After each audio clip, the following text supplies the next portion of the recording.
Hello everyone, FPL Raptor here and welcome back to another video on my YouTube channel. In today's video, I'm going to be showing you my favourite draft that has no Salah and no Haaland, and I actually think this is becoming more and more viable and I'll discuss why throughout. If you do enjoy today's video, please do smash that like button, and if you are new around here, make sure to subscribe as well. But without further ado, let's jump into it.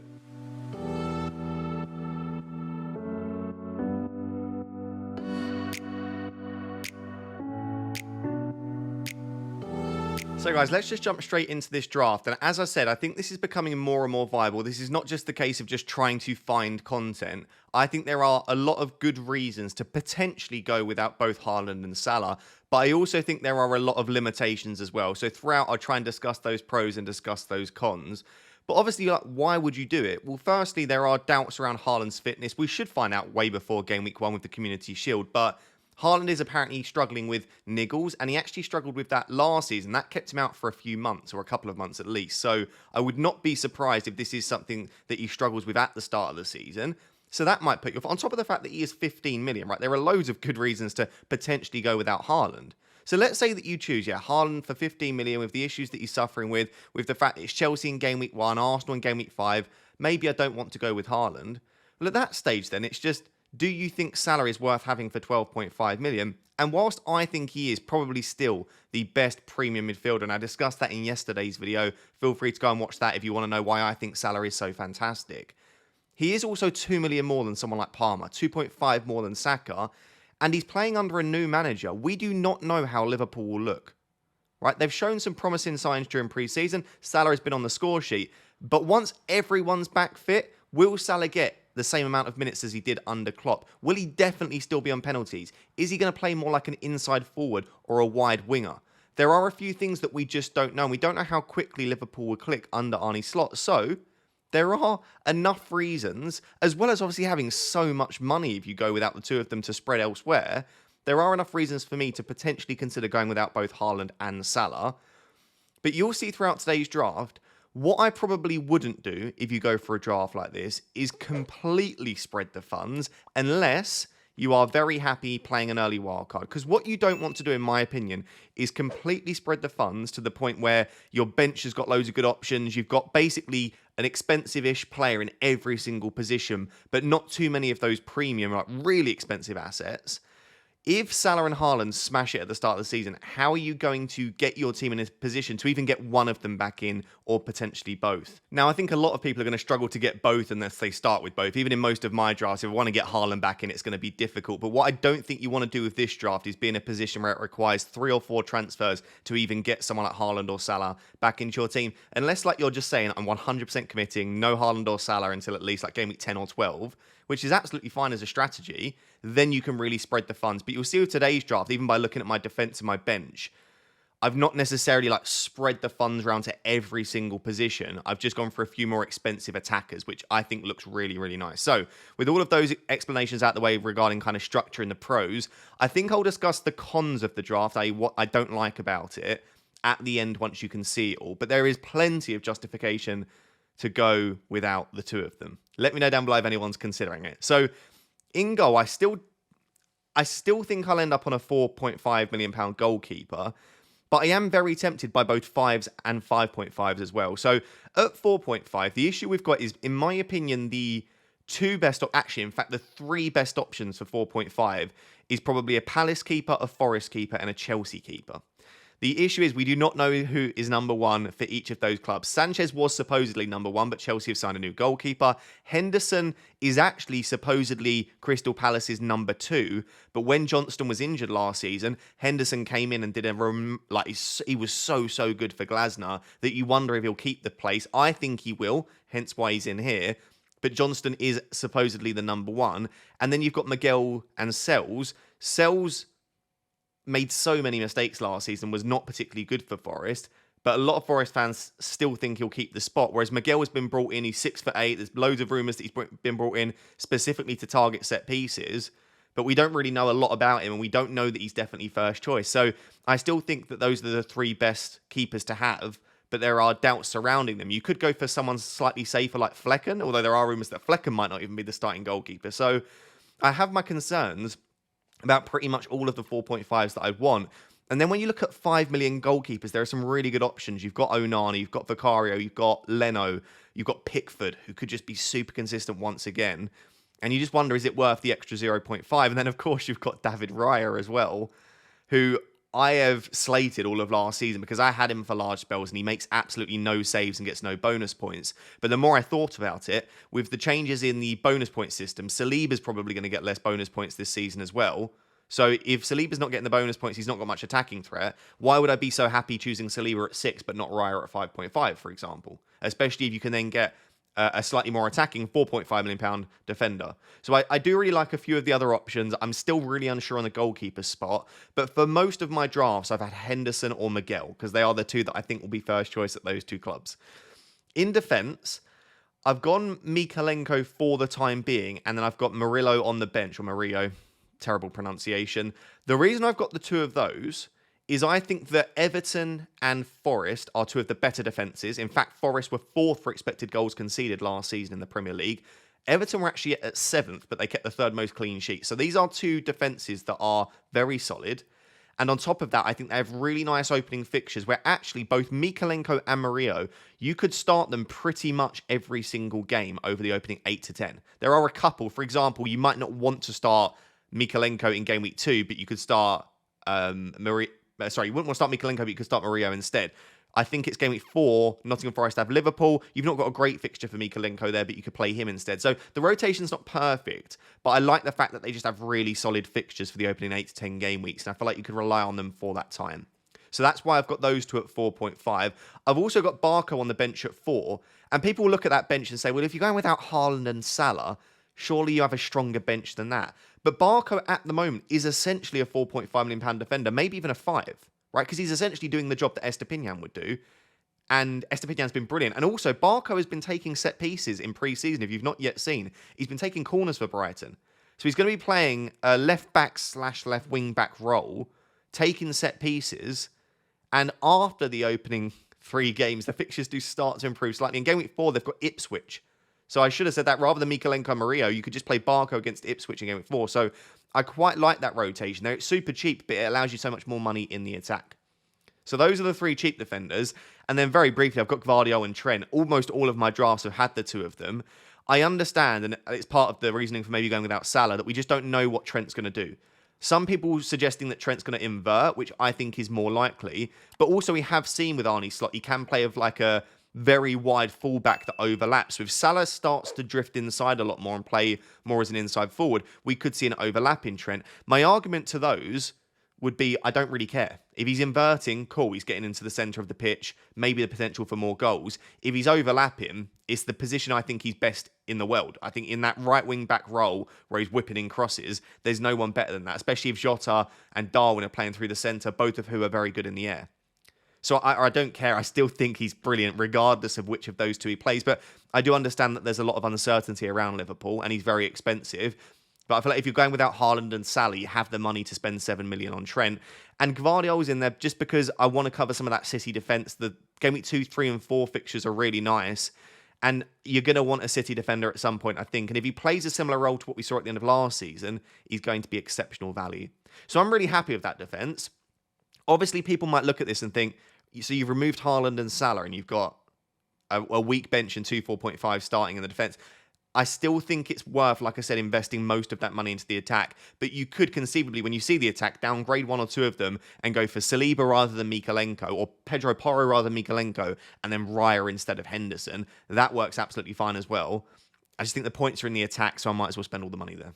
So guys, moving on to the midfield, I've gone back and forth on this a lot. When I was building this draft for this video and thinking about the best team that I could build if I removed both Haaland and Salah, there were various ways that I could approach it because I'm actually very happy with the defensive structure and price points. And as you'll see when we move on to the attack, I'm very happy with the attack. So I had a specific set amount of budget to spend in this midfield, which you can see. But there are a few different ways that you can do it with regards to how many premiums you have. Do you have some of those 8.5s? Do you have an even better midfield, but then still go for someone like a Rodgers? And it's up to you how you approach it. But I'll explain why I've gone the way I've gone and then some potential alternatives that you could do with this team. So the first is actually Heung-min Son, who I just think if you're not going to go for Salah, getting Son in is such a nice differential. He's still sat at the time of me recording this just below 10%, like 9.8% ownership. He's got Leicester and Everton in the opening 2. And if at that point it's not working out, or you realise, actually, yeah, I do need to just get Salah in because he's smashing it, well, then you can do that. Because I would not be surprised if Son against Leicester and Everton matches or outscores Salah against Ipswich and Brentford. I probably still slightly prefer the Liverpool fixtures, but I don't think there's much between it, because actually Brentford's defensive data last season for expected goals conceded was better than Everton's. And then Ipswich versus Leicester, I think they're both pretty good games. So I really like the idea of starting with Son. He should be on penalties as long as they don't sign a penalty taker. And on top of that, if he's playing through the centre, he's a massive goal threat. Of course, the issue with Son is that Spurs are very clearly going after a forward. They've been really trying to sign Ivan Toney. And the latest rumour, as of me recording this, is that there is some interest, although not concrete, in Dominic Solanke. If they sign Solanke or Toney, I think Toney in particular, I cannot see Son keeping penalties, because Toney is just that good. I still think Solanke's an elite penalty taker, by the way, but I think that could be close. I think Son could try to keep them. But Son's not a greedy person. He's the club captain. We've seen in the past he puts the team above himself.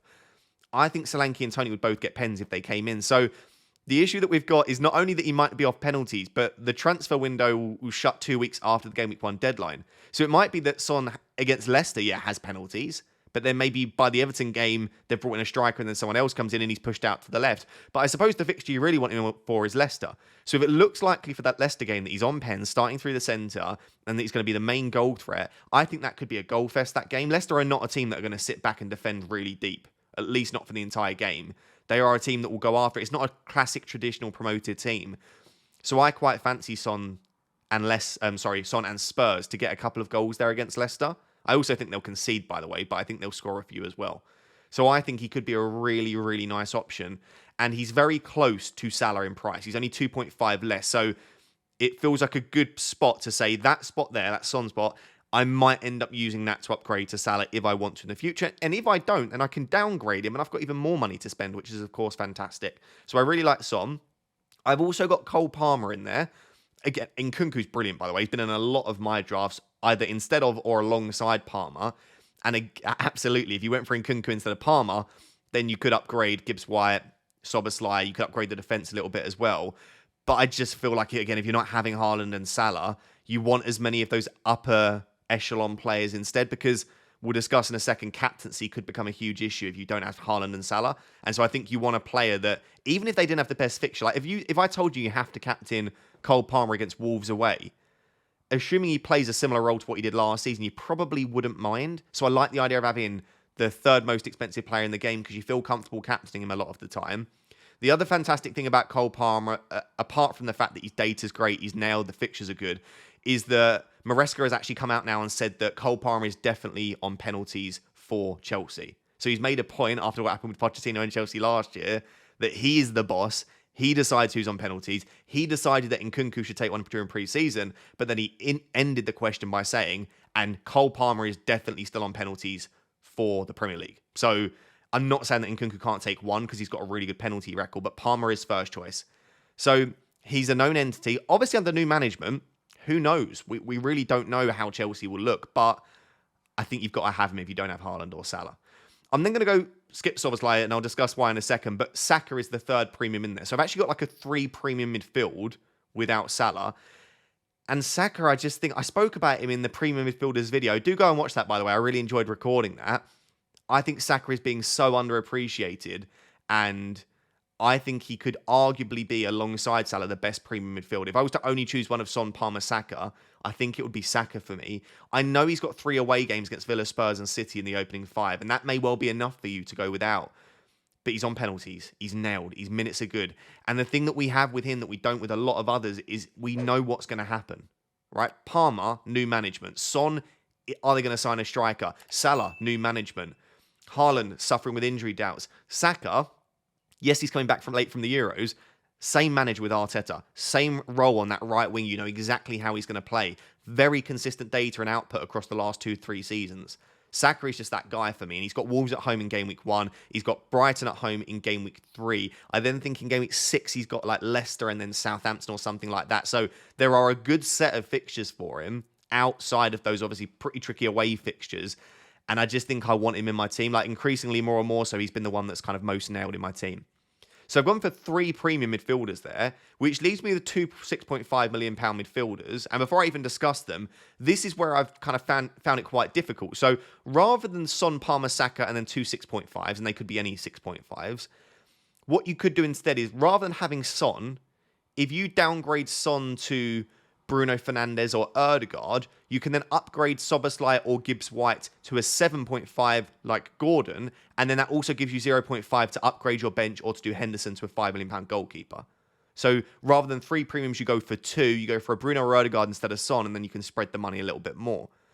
If instead of Son, you wanted to go for someone like Eze, that would obviously give you 3 million to spread across that midfield a bit more. So not only could you upgrade Szoboszlai, you could also upgrade Gibbs-White. So you don't have to go for 3 premium midfielders here and then 2 cheaper ones. You could spread it a little bit more. But as I said, I like having 3 possible players now that I could upgrade to Salah and having a little bit of the money a little bit more concentrated in a few positions rather than spread around. But on those 2 6.5s, I still think Gibbs-White is like the safest, least sexy pick for game week 1 because they've got good fixtures, 2 home games in the opening 3 and the away games against Southampton. So really good opening fixtures for Forest.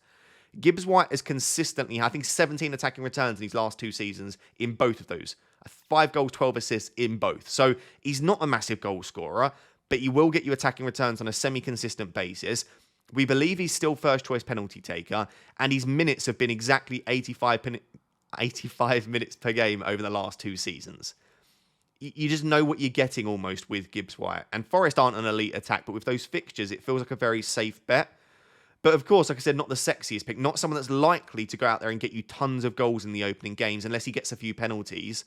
Someone like Leon Bailey is probably a slightly higher upside pick, as is Nkunku. So you could go for a slightly more high upside pick. I just thought I'd target the fixtures here. And due to a few other doubts in my team, just go for a slightly safer pick. Because if, like I said, you are scrambling to bring in Salah or Haaland and you want to start making moves, maybe just having someone like Gibbs-White that you can keep there for the first 3 game weeks makes sense. So I like having him. And then I do have Szoboszlai, who I wouldn't say is in the top 3 £6.5 million midfielders at the moment. So you might say, why is he in there? Just go for Nkunku or Bailey instead. It's almost like a hedging your bets a little bit and just saying, I'm just going to cover that Liverpool attack. Because if I am wrong and Salah does smash it, you'd sort of hope that Szoboszlai is involved in that as well, because he's likely to be playing as the number 10 for Liverpool if he starts. There's also a chance he's on some set pieces and possibly penalties, because he has an excellent penalty record, but I think that is highly unlikely. But his minutes should be okay. Now, the issue that we've got is that Harvey Elliott has looked very good during pre-season, and Arne Slot has come out and said, we are going to essentially have both Szoboszlai and Elliott as 10s. So is he going to start every game? Is he even going to start game week 1? We don't know. The other concern is, in the past, he's played with 2 number 9s, and one of those 9s drops in to more of a number 10 role, or like a support striker, and that just screams Cody Gakpo to me. I think Cody Gakpo dropping in behind Jota or Darwin. We saw it actually under Klopp that Gakpo played an attacking midfield role a couple of times. I think he does it very well due to his ball carrying and his ability with the ball at his feet. So could you see Szoboszlai essentially rotated with both Elliott and Gakpo? You absolutely could. And as a result, I'm not sure if his minutes are as secure as I think, but I also do believe he should be first choice in that number 10 role. So he's in there for now, but if there are doubts around him, yeah, you just switch Szoboszlai to Nkunku or Bailey or Garnacho or Brennan Johnson to attack the first 2. Like, there are so many good options. Or like I said, you do go for someone like a Rodgers, which gives you 1.5 to upgrade your defence. So rather than Mikalenko and Szoboszlai, you could go for Saliba and Rodgers. There are so many ways that you could approach this, but I've gone for that midfield, so I like the 3 premiums. I think more money concentrated into a few positions rather than spread around. Let's now move on to the 2 forwards and discuss why I do think this team has some potential limitations. So for the forward line, we've got the 2 best forwards after Erling Haaland, you could say, which is Ollie Watkins and Alexander Isak. And kind of, as I said with a few of the other players, I see no good reason why you wouldn't go for both of these if you're going without Erling Haaland. I did build a draft where rather than Watkins, I had Wood, and that then allowed me to get either De Bruyne or Foden in for Szoboszlai. So it was basically a 4 premium midfield, which I really don't mind. But then it's just like, why am I... Like, I really think some of those £6.5 million midfielders could do very well. I don't think you need to squeeze in a 4th one. That would give you a City attacker, of course, which might be worth it. But I just think Watkins and Isak, you can just keep them there unless they get injured. I would be surprised if you feel the need to take them out for the first 5 to 10 game weeks. I think they are going to be so incredibly consistent. Isak, unreal opening fixtures, really, really solid first fixture as well, in which case he's my captain, and we'll discuss that in a second. On penalties, good minutes. Callum Wilson is an injury doubt for the start of the season. So Isak is, in my opinion, the closest player to essential that you can get. I tweeted this the other day. I can't think of a single reason to go without Alexander Isak. Not one. I suppose the only half reason is that everyone has him, so you might want to bet against the crowd. But you're betting against the crowd for no reason other than to bet against the crowd, right? There's no negative to him, in my opinion. The minutes are good. His fitness was great at the end of last season. The data's good. Penalties. Newcastle are a fantastic attack. They've got Southampton in game week 1. The list goes on and on. So for me, Isak is in there. But Watkins, I just increasingly want him more and more because from game week 3, the fixtures for Aston Villa are so good that I think everyone's going to want to bring in Ollie Watkins. So if you start with him, I feel like you're almost one transfer ahead. And people are saying, no, I don't want to. I can guarantee if Watkins scores against West Ham, even one goal, and then scores against Arsenal, which is not out of the question, by the way. Villa did the double over Arsenal last season, and West Ham were defensively quite poor last season, obviously under David Moyes, and then now under new management. But let's say he just gets 2 attacking returns in the first 2, which is easily possible for him. Then going into Leicester away, I think people are going to start scrambling like, I actually really want Ollie Watkins in my team. So it's almost anticipating that might be a possibility in trying to get ahead with your transfers. And like I said, if you've got the money to spend here, which you do, I see no good reason to go without. So for me, that is the most solid forward line, if you obviously ignore the fact that there's no Erling Haaland, to have Watkins and to have Isak. So that's the draft in its entirety. Why is everyone not having this draft? If it's such a strong draft, and I think it really is, and you don't have to sacrifice anywhere other than you lose the 2 best players in the game, why isn't everyone having it? Well, I kind of just started to allude to it there. You lose the 2 best players in the game, right? And they are priced at that price for a reason. You might say they are overpriced, which is absolutely fair, but regardless of if they are correctly or overpriced, they are still likely to be 2 of, if not the top 2 scoring players in FPL this season, and they have the potential to do that. It's not saying that they will. They might get injuries, they might underperform, but they both have potential, I would say, that is higher than pretty much anyone else in the game. That is why they're priced at that premium price tag.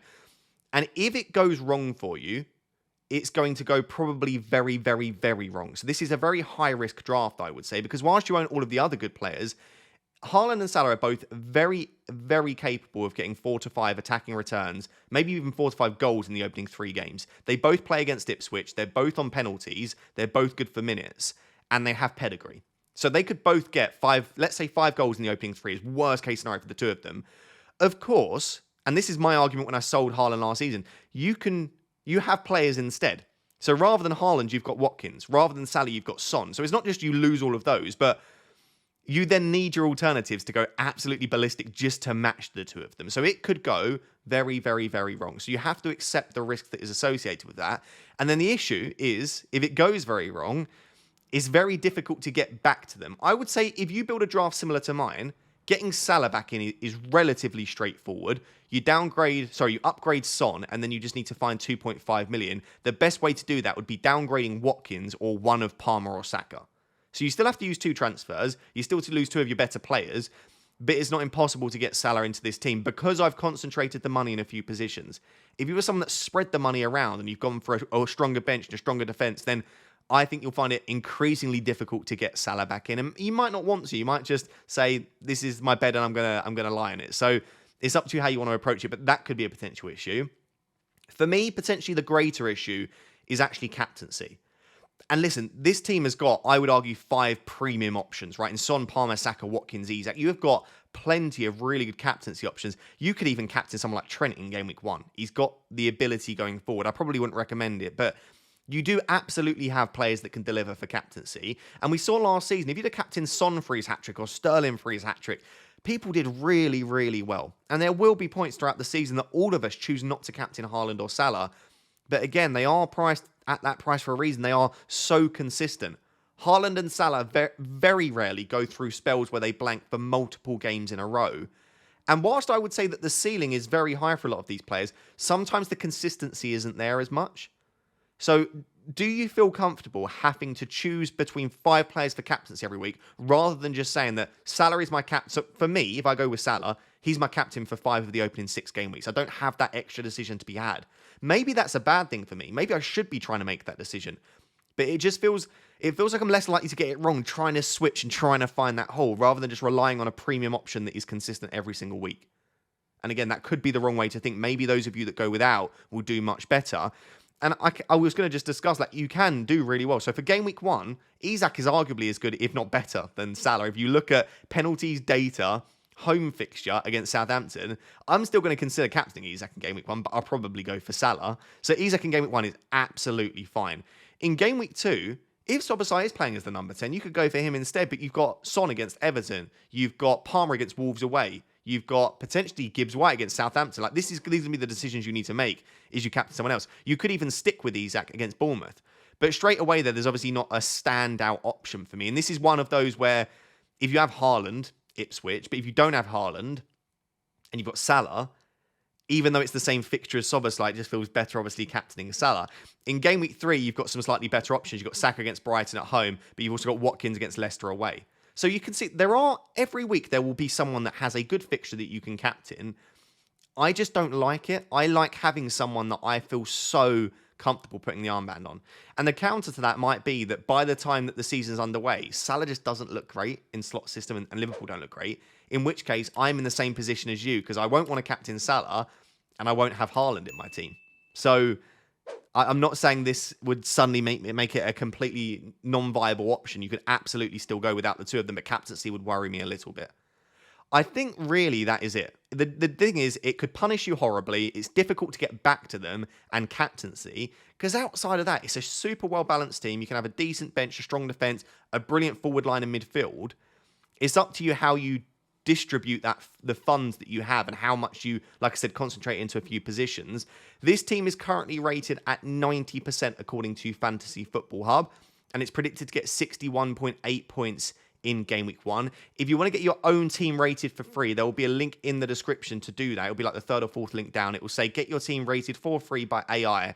You can just upload a screenshot. You don't even have to sign in. Just click that link, upload your screenshot, and it will give you a rating out of 100. Let me know. Build a no Salah, no Haaland draft, and let me know, can you beat 90%? I think the reason it's only at 90% is mainly due to captaincy, right? Because every week, one of Haaland or Salah has the highest predicted points, and therefore the algorithm wants you to captain one of them, and you don't have them every single week. So I think that's the reason it's down at 90%. I think it's still a strong draft, and I'd love to know what you think of it down below in the comments. So guys, if you've enjoyed today's video and you've enjoyed my pre-season content thus far, could I just take a few of your minutes to explain a project that I've been involved in for a while now? And don't worry, this isn't like a normal sponsored section. It's actually my job. So I'm the football manager of a team called South London United. As you can see on your screen, currently sat in third in the table. But this isn't a normal football manager job, and it's not a normal football team or league. It's actually a global virtual football league, which is run solely by a very, very advanced AI engine with AI athletes, AI storylines. And honestly, I love it. And everyone that has actually got involved with this is loving it too. And it's one of my favorite jobs that I do, in all honesty. So let me try and explain it in a bit more detail. But imagine like Football Manager or FIFA or anything where there's an AI engine running everything. But rather than everyone having their own little saves, the AI engine runs this and it's public, right? So everyone can support a team and everyone can actually contribute to the team by training the players of the team. So you as the fans have direct control over how the team performs. And I run the team. So I set up all the tactics, the players, the training on my side as well. And last season, we actually finished bottom of this league. There are 12 teams. We can actually see here if we just switch to season 2. So in season 2, we finished 12th. We had an absolute stinker. But this season, we're up in third. We have absolutely confirmed the playoff places. So the top 6 go into a playoff. And then obviously we get an overall winner. And because of where we're sat right now, we have confirmed that we are in the playoffs, which is absolutely amazing. But if we win and Bondi drop points, we actually get an automatic qualification into the semi. So we don't have to play that first playoff leg, which is really, really useful. So that's where we currently stand. But just to give you a bit more of an idea about what the website looks like and what you can do. So you've got the bio of the team. You've got me. Obviously, I am the manager of the team. And you've got the squad. And each of the players has a very unique, specific profile. So you can see their history. You can see their bio. You get to know them outside of, obviously, football. They've all got skills as well, and this is where you can work out who you want to train and why you want to train them. So you can see that Sabri, this player here, is a very similar sort of player to Mohamed Salah, but much younger, obviously only 18 years old. You can train all of those elements there. They've also got a fantasy football game for the league as well. So you can play free and pro version of the fantasy game, which is very, very cool, I think. So if you like FPL, you can do a very similar version here. But you can also, like I said, train the players. So as long as you own a South London player, and you should get a card when you join, then you can train up their attributes. So you can see here that I can now super train Sabri's possession. And if I do that with the points that I've accumulated through the site, then I can improve his skills ahead of the upcoming games. And that is where you can come in. And this is the real reason we're in third. Because so many of you have been supporting South London and you've all been training the players, it results in my players performing better. So I'm taking all the credit as the manager, but really it's down to you for training the players. So there is so much to it.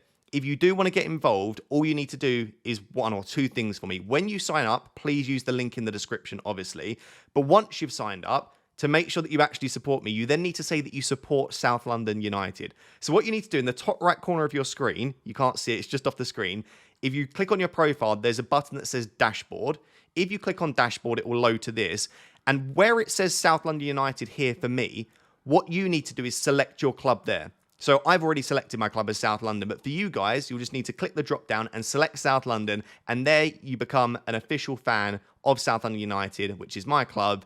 And yeah, you can support us through the playoffs, and hopefully we can win. And if we can, that'll be some story going from 12 to winning the entire thing. So guys, there you have it. That is my no Haaland, no Salah draft, and I actually really, really like it. It's probably not for me, as you can tell. I think I would like to have one of Haaland or Salah, but if Haaland is a doubt in game week 1, and I have my own reservations over Salah, I'm not counting out the idea of going without both. And I'd love to know what you think of the draft down below. And if you did enjoy today's video, please do remember to hit that like button. I really do appreciate it. And if you've not subscribed and you've watched this entire 30+ minute video, give me a subscribe as well. I really would appreciate that as well. But until next time, thank you very much. Bye-bye.